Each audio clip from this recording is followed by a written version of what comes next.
in the dream, it was in the evening. It was dark outside, but it wasn't really dark because there was a full moon, and it was, you know, very lit up. It was warm outside, so I assumed that it was maybe either summer or early fall. And everyone was outside looking up at the moon because there was another planet. There was a planet next to the moon that was almost the same size as the moon. It was bright. It almost looked like another moon. And everyone was looking at this. Everyone was outside, and there was such a peaceful feeling. It was very calm and peaceful. If this was something that was happening in reality and not in a dream, that would really scare me, to see a planet as big as the moon, that close to the Earth. But it wasn't scary. I felt very calm. It was unbelievably peaceful.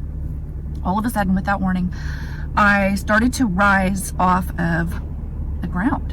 And I remember thinking, wow, the rapture's happening. It's finally happening. And it was just such a unbelievable excitement and joy that I felt that the rapture was finally happening, after waiting for it and hearing about it my whole life, and, you know, reading about it and anticipating this event. And then it was finally happening. I just felt overwhelming excitement and joy. And I got to maybe the treetops as I was lifting off the ground. Now, I want to say also, my whole life I've been taught that it's going to happen in the twinkling of an eye, and just unbelievably quick. You wouldn't have time to think at all. It wasn't like that in my dream. It was I was slowly rising off the ground. Not extremely slow, but, you know, just like maybe about the same speed as a balloon would be rising. I got to about the treetops, and I live here in Washington State, on the western side of Washington State. So we do have a lot of fir trees, and they're very tall. So it was about that tall, or that high off the ground. And I looked down and I seen my kids. Now, none of my kids live at home. They're all grown and moved out, but for some reason they were all right there and I could see them. And I remember looking at their faces and feeling worried for them, because they weren't rising off the ground. And as soon as I started focusing on that, I started going back down. And that's when I woke up. Shalom, brothers and sisters. This one just, it upsets me, and I think as Americans it must upset you 10 times more. Suspected Chinese spy balloon flying over United States. The Pentagon's tracking a suspected Chinese spy balloon which has been flying over the US. US officials said on Thursday the spy movie-like intelligence collection method that recalls the lengths to which Beijing and Washington are willing to go to spy on each other. Clearly the intent of this balloon is for surveillance, a senior US defense official speaking. It seems pretty clear what Beijing might be interested in amid the vast expanses of Montana, America's so-called nuclear doomsday base. The air base houses 150 Minuteman III intercontinental ballistic missiles, enough to destroy the entire planet. It is the largest complex of nuclear missile silos in the Western Hemisphere. As one former commander of Maelstrom put it, we are the guardians of doomsday, and that is not an exaggeration.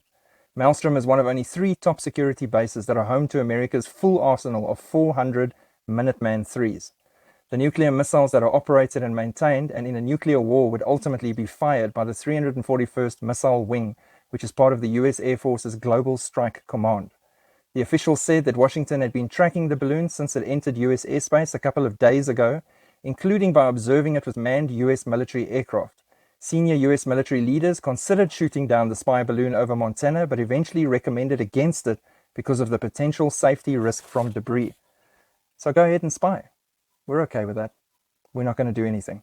I guarantee you, America launches a spy balloon to go over China. China will shoot it down 3.5 seconds later and make it public and do a huge thing in the media about what America did. And back in the day, America would have gotten rid of that balloon in seconds. It would have come down, debris or no. That's just the way it should have been, immediately.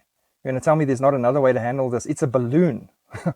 Isn't there a way we could go up with a chopper or something else and sort of neutralize this thing completely and deal with the Chinese? No, not even speaking to the Chinese about this. Know what's going on. We're totally cool. This is not cool. This is them gathering data and intelligence. For what? For a potential attack? For neutralizing the biggest threats? For planning their defenses? It's just really sad that such a weak, evil, group of leaders are in charge at the moment, when America actually needed the strongest leadership ever for the time that is at hand right now. God bless. Keep watching, praying for everybody in all the areas that are struggling, the innocents caught up in the midst of all the chaos and madness, that Jesus' light will reach them and that they will accept him into their lives while there is still time. God bless. Keep watching. Shalom. High-altitude balloons, such as the one China has floated over the Mountain State military bases this week, are considered a key delivery platform for secret nuclear strikes on America's electric grid, according to intelligence officials. Spy balloons used by Japan to drop bombs during World War II are now far more sophisticated. They can fly at up to 200,000 feet, evade detection, and can carry a small nuclear bomb that, if exploded in the atmosphere, would shut down the grid and wipe out electronics in a mini-statewide area. The threat of a balloon-launched electromagnetic pulse attacks was warned about by congressional EMP commissions and inside the military several years ago. In a 2015 report for the American Leadership and Policy Foundation, Air Force Major David Stuckenberg, one of the nation's leading EMP experts, wrote extensively about the threat balloons carrying bombs pose to national security. Quote, using a balloon as a WMD-WME platform could provide adversaries with a palette of altitudes and payload options, which to maximize offensive effects against the U.S., he wrote in the report. A high-altitude balloon could be designed, created, and launched in a matter of months, and there is nothing to prevent several hundred pounds of weapons materials being delivered to that altitude, he added. On Friday, he told Secrets, China's recent balloon flyover of the United States is clearly a provocative and aggressive act. It was most likely a type of dry run, meant to send a strategic message to the USA. We must not take this for granted. Now, in the private sector, Stuckenberg, a national security expert and scientist who led the Defense Department's EMP task force and chairman of the American Leadership and Policy Foundation, pointed to Japan's World War II Project Fugo that targeted the U.S. with balloon bombs as an example of the threat. And not since World War II has North America faced a threat of this nature. Project Fugo in Japan used balloons to float bombs on the trade winds across the Pacific to the U.S. and Canada, he told Secrets. And EMP experts have warned that China, North Korea, Russia, and Iran have programs to hit the U.S. grid with electromagnetic pulse weapons that would cut the cord for a year or longer. A congressional report has warned that a blackout that long could result in millions of deaths. This report is coming from the Washington Examiner. I'll leave the link down below. What are your thoughts? Are you concerned? Talk to us, and we'll talk to you soon at the next report. What is going on? Apparently, we as the United States are slowly getting surrounded by Russian ships. And why isn't the news talking about this? We're talking about Russian warships, nuclear warheads, and hypersonic missiles, and it's not even on the news. And Russian ships off the coast of Hawaii, not even 25 miles. And this has been going on for weeks. And it's just starting to emerge in the news now, I think, because there's so many of us out there reporting on it. They probably feel like they need to start getting on it.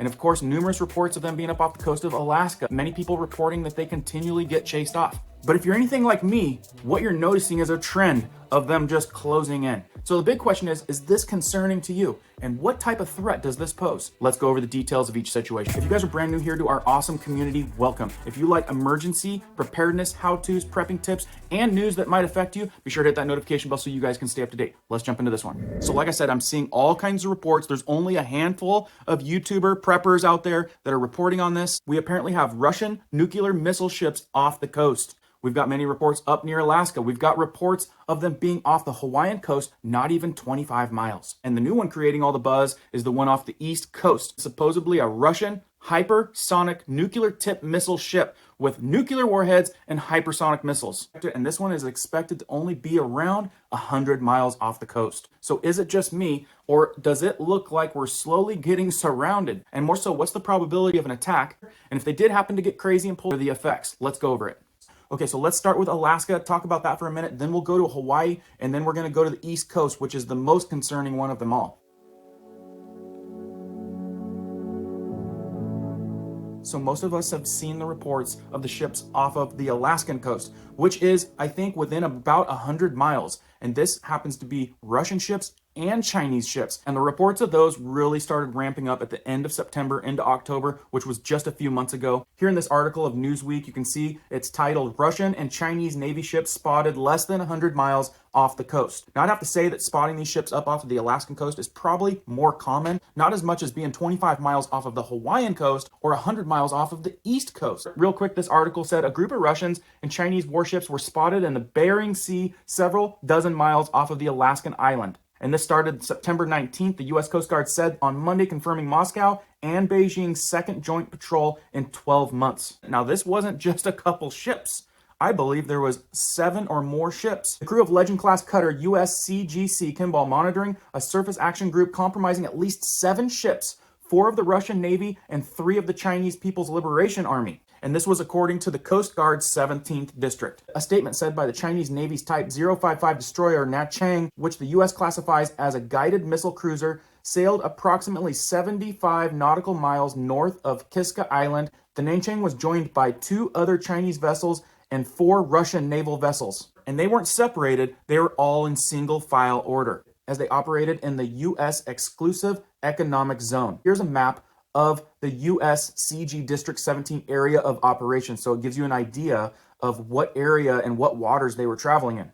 So what we know is that they're breaking the rules. They're entering in zones that they're not supposed to be in. Is it by accident? Absolutely not. And more concerning, across the board, the Russians and the Chinese seem to be working pretty together, especially when they're traveling in single file lines together. In this photo right here, listed in the Newsweek article, you can see that the U.S. Coast Guard is spotting the foreign naval vessel resembling the Russian Navy. In this picture right here, a destroyer from the Chinese People's Liberation Army. Now you can definitely see that these are not ships that are like scientific explorers that got off course. These are warships. These are fighting ships. So I read through a lot of comments. Some people think that it's war strategy. Other people say, don't worry about it. It's all under control. Let me know what you guys think, but let's move on to the Hawaiian coast. Now this one happens to be so concerning due to the fact that it's been there for I think 3 weeks now, and it's just starting to emerge into the news just a few days ago, which is very bizarre. Now they're saying that this isn't a warship, but an intelligence ship. Crazy thing is that it's only about 25 miles off the coast of Hawaii. In this article of the New York Post, it headlines, U.S. Coast Guard tracking Russian intelligence gathering ship off of the Hawaiian coast. In this picture, you can see the U.S. Coast Guard has a picture of it announced Wednesday only. So here's a photo captured by the Coast Guard. The U.S. Coast Guard announced Wednesday, which Wednesday, we're in like the 3rd week of January, and this was just last Wednesday, and this thing has been there for I think up to 3 weeks now. The Coast Guard has been tracking the vessel off the coast of Hawaii, believed to be a Russian intelligence ship. So I don't know exactly how things work there, but I imagine being 25 miles off the coast of our country should come across a little bit alarming. So now it sounds like they don't even know what they're doing, what the objective is, but that might just be a lack of information that we're being told. In this article, it reads, in recent weeks, the U.S. Coast Guard has continued to monitor a Russian vessel believed to be intelligence gathering ship off the coast of the Hawaiian Islands, the Coast Guard said in a press release. So what do they say about it being so close? While the area off the coast of Hawaii is known as the U.S. Economic Exclusive Zone, the EEZ, it is open for international ships to pass through. Some foreign military ships have been known to linger off the coast. Foreign flagged military vessels have often been observed operating and loitering within the Coast Guard District 14's area of response. Now, I don't know the logistics about these zones, but hearing about the stories up in Alaska and those ships being chased off by the Navy, one justification for a Russian ship, an intelligence ship, to be loitering only 25 miles off the Hawaiian coastline. Let me know what you guys think, because maybe I don't know how it exactly works or what the real story is. In this zoom photo right here, you can definitely see the military personnel. The ship was seen in the U.S. Economic Exclusive Zone of the U.S. Coast Guard. So see, the part that I don't understand is that they're hanging out in our zone. And when I say in our zone, really deep into our zone, you can probably see this ship right off the island. The Coast Guard officially said that the Russian ship is being monitored and multiple agencies are discussing strategies to keep maritime peace. So I don't know how normal this is, but the fact that they're up off the coast of Alaska now, off the west coast, and now on the east coast, all at the same time, it seems kind of puzzling to me. And maybe I'm overthinking it, but at the same time, we seem to have a problem with Russia. We seem to have a problem with China. And it seems like NATO is slowly moving closer and closer to conflict. With all of those type of current events happening and their ships closing in on the United States, well, that's where I'm coming from. So let's go to this ship that's now being spotted and reported off of the east coast of the United States. Now, let me add this report. I can't find anywhere on the news. In fact, the only place I can find it is on the Sun. But you know what? Let me give you guys a bonus one that's not on the news yet. Another one they probably don't want you knowing about. This World News article from Pravda.ru titled, Russian submarine with 160 nukes on board surfaces off the U.S. coast. Bet you haven't heard about that yet. And this was reported last week. Russian nuclear submarine of the Bore project, which carries 16 Bulava ballistic missiles on board, unexpectedly appeared off the coast of the United States, having caused serious concerns in Washington. Well, yeah, can you imagine? Russian submarine, 160 nukes off the coast of the US, just came out of nowhere. Each of the missiles in the service with the submarine is capable of carrying up to 10 nuclear warheads. This created an extremely serious danger for the United States, given the US military have not been able to track the Russian nuclear submarine. Bonus headline, right? According to the NetEase publication, Russian nuclear submarine of the Bore project, according to other sources, it was an Akula project submarine, approached the U.S. coast unnoticed. It was possible to establish the whereabouts of the nuclear submarine with up to 160 nuclear warheads on board after the sub started going back to the base. A submarine of the class is capable of destroying most of the territory of the United States of America in minutes. And the report says that they never even knew it was there until it surfaced. Russian nuclear submarines will be able to consistently patrol the waters near the U.S. coast in the event that Russia decides to build a naval base in Cuba or Venezuela, as representatives for the Russian Foreign Ministry earlier said. So now that, to me, sounds very concerning. But now to the ship off the East Coast. This thing is known to be carrying hypersonic nuclear-tipped missiles. That's right, nuclear warheads with hypersonic missiles.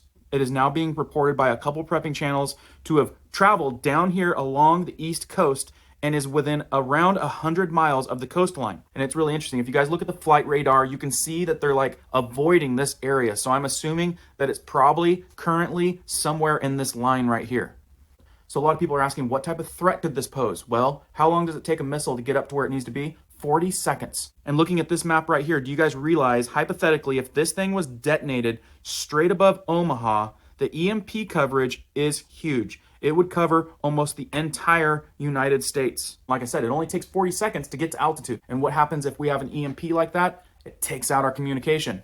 And that's a war game strategy. Take out the communications as fast as possible, and it can give you a leg up. So again, it's been reported that this thing came down the coastline right along there and is probably still around in this type of area. And like I said with the other places, is this nautically okay? Is it permitted? Is it legal? Apparently, it's okay for them to travel wherever the heck they want. But does it raise a concern? Well, I think so when it's starting to look like it's all around the United States. It just seems to me a little bit ironic that it looks like we're getting surrounded by Russia. And one thing I've told you guys before, we may or may not be crazy, our leadership, enough to jump into a world war like that. But you need to think about these other countries. They've got crazy leaders. They've got bullish leaders. So what's the probability of one of those countries having enough and pulling the trigger? Because all it takes is one person and everything changes. Because it's out there, Lavrov, Russia now engaged in a real war with the West over Ukraine. The troubling escalatory rhetoric from the Kremlin's top diplomat comes as Russia appears concerned about the game-changing NATO shipments of Leopard tanks to Ukraine. War games, and they are happening. At what point is enough enough? And will some crazy leader make a crazy move that changes everything? These are just things that are actually happening out there that you might want to consider. Please like and comment. Let me know what you guys know. Also, I have an email address if you've got a really good report for me or a link. Share this video out so this information gets out to the emergency preparedness communities. And as I know more, I'll keep you guys posted. Keep prepping, keep learning, keep doing. We'll see you on the next one. US and Ecuador warn China after 17,000 Chinese vessels were detected just off the Galápagos Islands. The recent discovery by the Ecuadorian Navy of a vast fishing armada of 340 Chinese vessels just off the biodiverse Galápagos Islands stirred outrage both in Ecuador and overseas. Under pressure after Ecuador's strident response, China has given mixed signals that it could begin to reel in its vast international fishing fleet. Its embassy in Ecuador declared a zero-tolerance policy towards illegal fishing, and this week it announced it was tightening the rules for its enormous flotilla with a series of new regulations. But with 325 of those 340 ships remaining off Ecuador, and local Navy Commander Darwin Jaron saying last week that nearly half of those vessels had intermittently switched off their satellite communications, breaching the rules of the Regional Fisheries Management Organization. The episode has shown how difficult it is for small nations to stand up to China's distant fleet even when it descends on the archipelago that inspired Charles Darwin's theory of evolution. China's vast fishing fleet, by far the world's largest, has been overfishing seas much further from the world's gaze than the islands known for their giant tortoises and iguanas. From West Africa's Gulf of Guinea to the Korean Peninsula, the fleet has moved into the waters of other countries, switching off transponders to avoid detection, depleting fish stocks, and threatening food security for often poor coastal communities. In East Asia, fishing vessels may act as the vanguard of an aggressive geopolitical strategy aimed at asserting territorial claims. China's new regulations this week include harsher penalties for companies and captains involved in illegal, unreported, and unregulated, or IUU, fishing. But conservationists monitoring the Galapagos episode are skeptical. Beyond this one-sided announcement, the problem remains the same, says Pablo Guerrero, Marine Conservation Director for WWF Ecuador. These boats operate without observers on board, they do not return to port, they transship their catch to mother vessels, which land the catch at ports. So, in a nutshell, they are fishing all the time, and the fishing operation doesn't stop. The fleet is a vast and complex network. Among the hundreds of vessels are fuel providers, fishing boats, tender boats, and reefers, some of which camouflage unregistered boats, Guerrero says. Many ships spend long periods at sea where shocking human rights violations have been reported. NGO Global Fishing Watch and the Overseas Development Institute, ODI, think tank have used cutting-edge technology and data analysis to reveal that the size and scope of China's distant water fleet have been hugely underreported. The ODI found the fleet had 16,966 vessels, 5 times more than previous estimates. By contrast, the U.S. distant water fleet comprises 300 boats. In 2017, as part of its 13th Fisheries 5-year plan, China announced plans to cap the size of the fleet to 3,000 vessels by 2020. We were shocked by the results because we were expecting 4,000 or 5,000 vessels, says Murin Gutierrez, the lead author of the ODI report. On the surface, it looks like a very fragmented fleet, but we suspect the core of it is probably in the hands of a few companies, says Gutierrez. Recent research shows the Chinese government heavily subsidizes fishing through tax exemptions, mostly on fuel, to the value of $16.6 billion, £12.6 billion per year, or 47% of total global fishing subsidies. Most of this overfishing is not illegal, that's the problem, Gutierrez says, as most of it goes on in international waters. Most of the fleet's vessels are trawlers, banned within China's territorial waters and notorious for damaging ecosystems by dragging nets along the seafloor. Other common boats are longliners, for larger fish such as tuna or shark, and squid jiggers, which usually operate in deeper waters. China would need to open up about its catch, the real-time location of its fleets, the ownership of fishing vessels, and the opaque bilateral or regional agreements it has made with low-income coastal nations, Cho says. In West Africa, for example, a 2018 report by the Environmental Justice Foundation found 90% of Ghanaian-flagged vessels had Chinese involvement. China's self-declared shake-up proposes changes to high seas transshipment rules, the movement of cargo from one vessel to another, along with reforms to distant water fishing. It also announced 2 3-month fishing moratoriums, one west of the Galapagos, between September and November, and another beginning in July in the South Atlantic near Argentina. China hauled up about 15% of the world's reported fishing catch in 2018, according to the UN Fisheries Agency, more than twice the second and third ranking countries.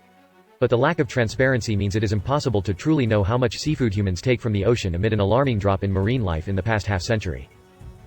The UN's Food and Agriculture Organization, FAO, estimates that illegal fishing has an annual cost of up to $23 billion. The FAO also calculated that nearly 60 million people worked in fishing or aquaculture in 2016, 85% of them in Asia. Ecuador is one of a few small nation-states that have pushed back against the Chinese flotillas. In the hotly disputed South China Sea, Indonesia sent F-16 fighter jets along with Navy, Coast Guard, and fishing boats to repel 63 Chinese fishing boats and 4 Coast Guard vessels from its waters in January. China signed a key UN fish stocks agreement in 1996 but never ratified it. It is a member of 7 regional fishery management organizations or RFMOs, but its distant water fleet operates outside of those frameworks, says Mercedes Rosello, director of House of Ocean, a not-for-profit legal consultancy that monitors IUU fishing. When you are looking at thousands of vessels, the rules and mechanisms which that flag state adopts are of huge transcendence, Rosello says. The US, Japan, and the EU, which make up about 70% of the global seafood market, need to take proactive measures to disrupt IUU fish from Chinese vessels from entering international supply chains, says Trent. Without whole-scale structural change by China and the system of global governance of the ocean to make sure the Chinese do abide by the law, he says, the world's fish stocks would continue their precipitous decline. The people who suffer first and worst are almost always the coastal communities who rely on those fisheries for their survival, well-being, and food, he says. Exactly what happens in the Galapagos Islands happens in locations around the world, and it's terrifying.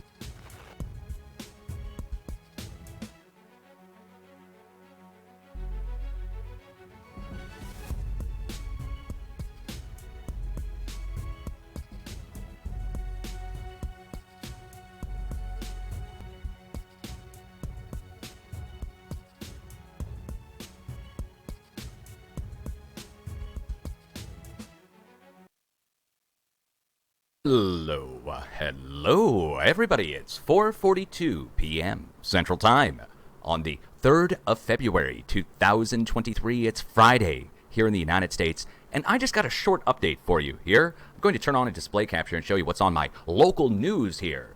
St. Louis. Chinese spy balloon spotted flying over Missouri. Okay, now look. I'm just going to say it. There's something seriously wrong, and I don't know what's going on. Other than to tell you, now the balloon's over Missouri, whereas before earlier today it was over Montana. And unless the balloon is moving at just hundreds and hundreds and hundreds of miles per hour for it to get from Montana down to here in Missouri all of a sudden, I'm just going to say, it's a little weird. It's a little weird.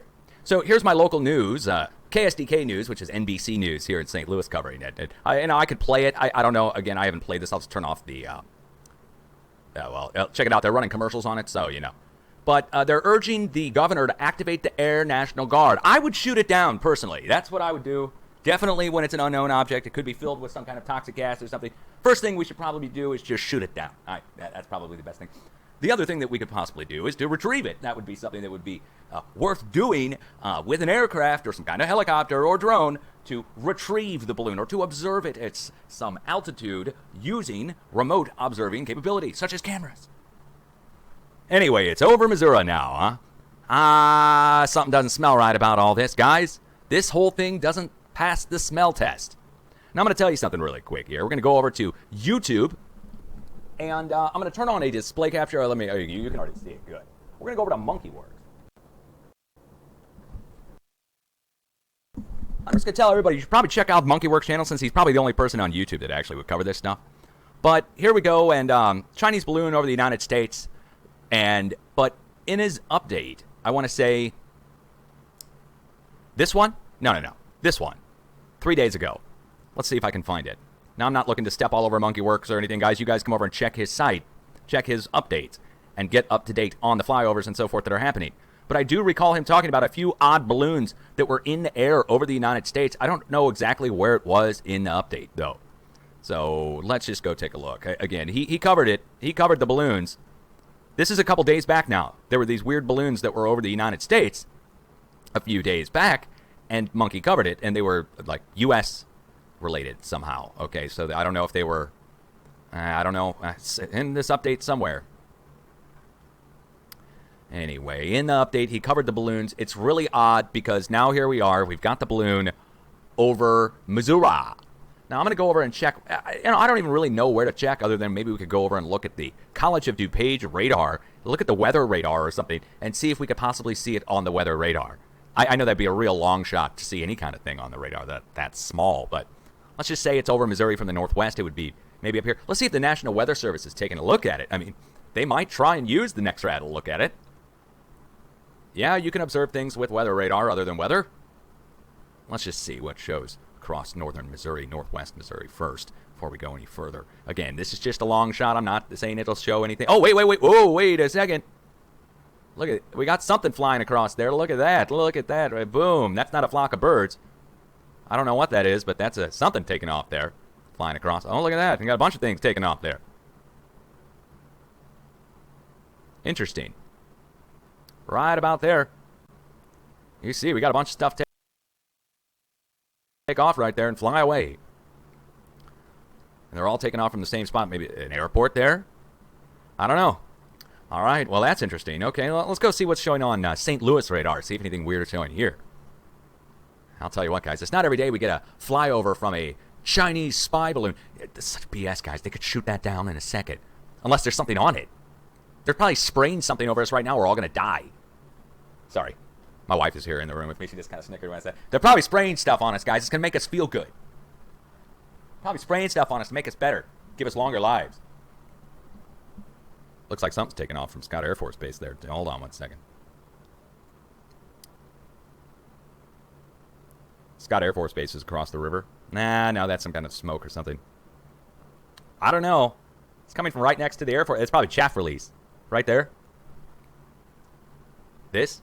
Chaff release. Right over there. Right next to the airport. The Air Force Base, I mean. Scott Air Force Base. Oh, man. Things couldn't get any more weird, man. I'll tell you what.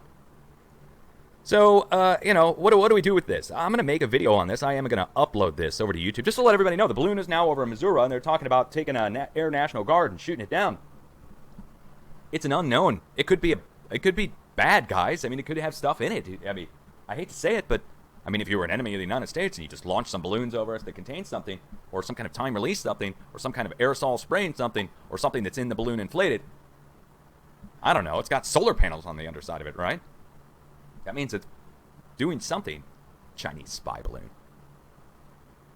Dude.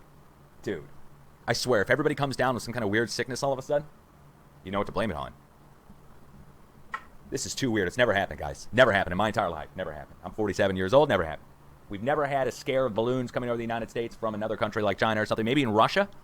Maybe in the 80s there was some kind of Russian balloon shit. The balloons. We need more balloons. You guys remember that from CNN? It was like they were supposed to do a balloon drop for like Hillary Clinton or something. It was like a couple of years back at a presidential campaign. All the balloons didn't drop. The guy's screaming into the microphone, "We need more effing balloons!" But he's not saying effing, he's saying the F word. But it was accidentally broadcast live on CNN. It's hilarious.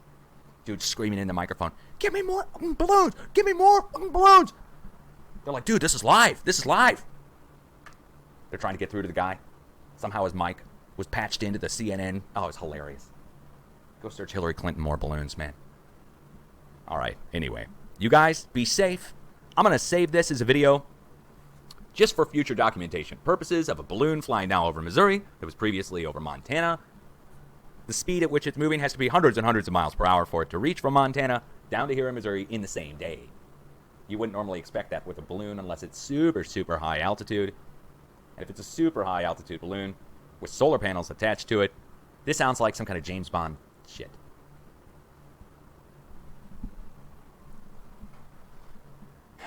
Did one of the satellites accidentally come down from high orbit? You know what I mean? Hold on.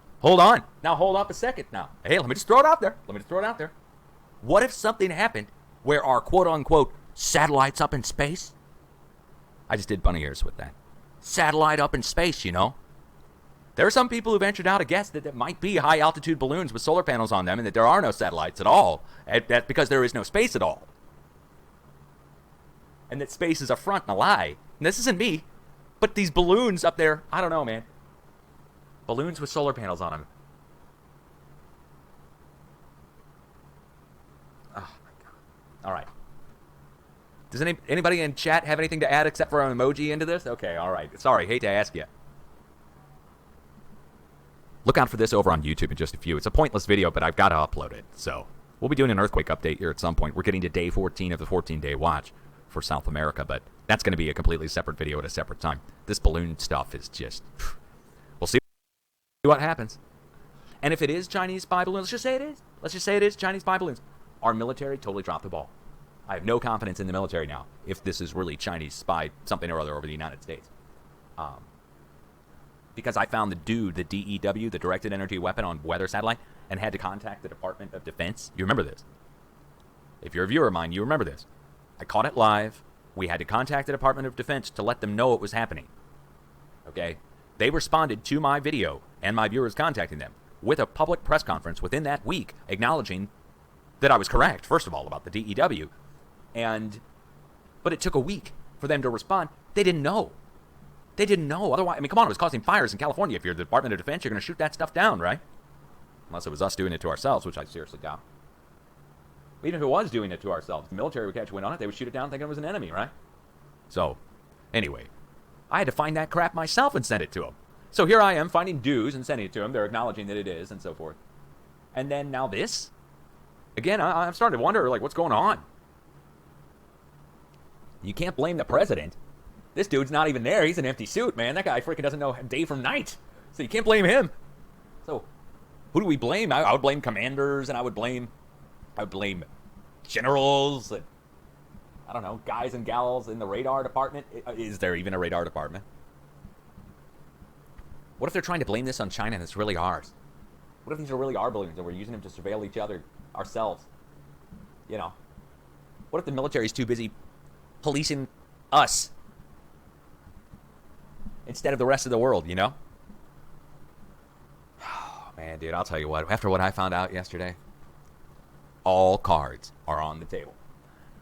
If you don't know what I found out yesterday, and you're watching this, let's just say, back on YouTube at some point, I guess you're going to probably have to come over to my live stream on Twitch and just kind of sit there and wait until I play it again. It's 5 hours long, so, I mean, chances of you finding it are actually pretty good if you tune in maybe once every 5 hours over on my stream. Not trying to push you over to the stream, but, dude, I can't play this stuff on YouTube. Are you serious? Anyway. Word up. The gospel. God sends his son into the world, the God-man,